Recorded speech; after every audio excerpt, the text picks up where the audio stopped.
Okay, we talk a lot about federal regulation, and there are reportedly over 20,000 new federal regulations that were added during President Obama's term in office, which impact business.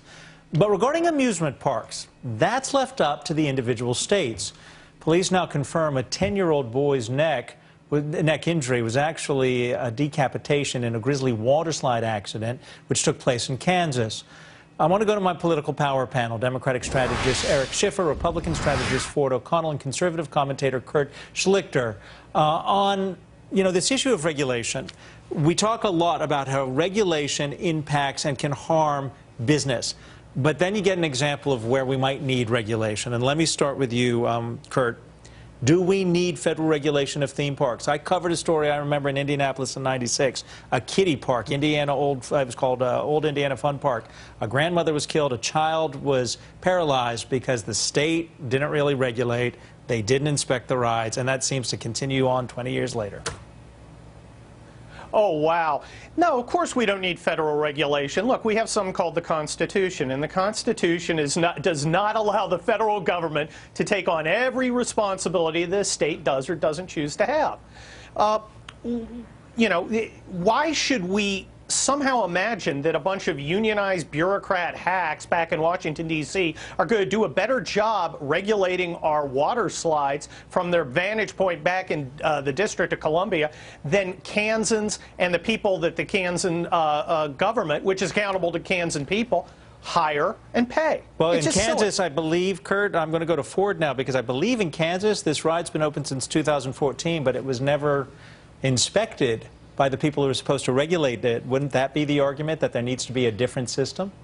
I think you'd still have a tough case with that, Adam, and here's why. The chance of you being seriously injured on an amusement park ride is 1 in 16 million. You have a 1 in 775,000 chance of being struck by lightning in the United States, and there is no evidence that more federal regulation is going to fix this. And this is not exactly an epidemic, even though we hear of instances like this, because as you know, when it bleeds, it leads in the media, and I think we have to take a step back. What I would say, to your point, Adam, though, is only 44 of the 50 states are regulated. I think there's about 6 states that could use much tighter regulations when it comes to amusement park rides. We were just showing the video, not of the horrific accident which took the life of that 10-year-old boy, but the actual test video of this slide, which its German name translated into English means insane.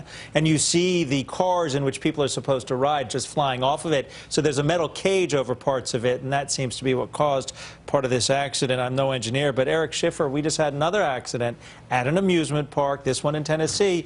There was a malfunction with a Ferris wheel. I mean, who thinks of danger with a Ferris wheel? And 3 children fell out of the Ferris wheel. One of them has a very serious brain injury right now. I mean, I understand Ford's comment that, the federal government may not do a better job, but it doesn't sound like the states are doing a good job on this. Would you put your kid on an amusement park ride? Look, I have 2 girls, and to your point, the states in many cases are ignoring any type of oversight. So I'm against regulation in general, but I think we have a right, in this country and as parents to make sure that our kids are protected. We pay taxes. In these situations, there should be some oversight. And I'm saying let's put it on the state side at minimum, but where the states are just completely absolved of any type of moral, activity, then I think the federal government should do something. Because, tell what these people on the panel have said to the parents of this child who has been decapitated.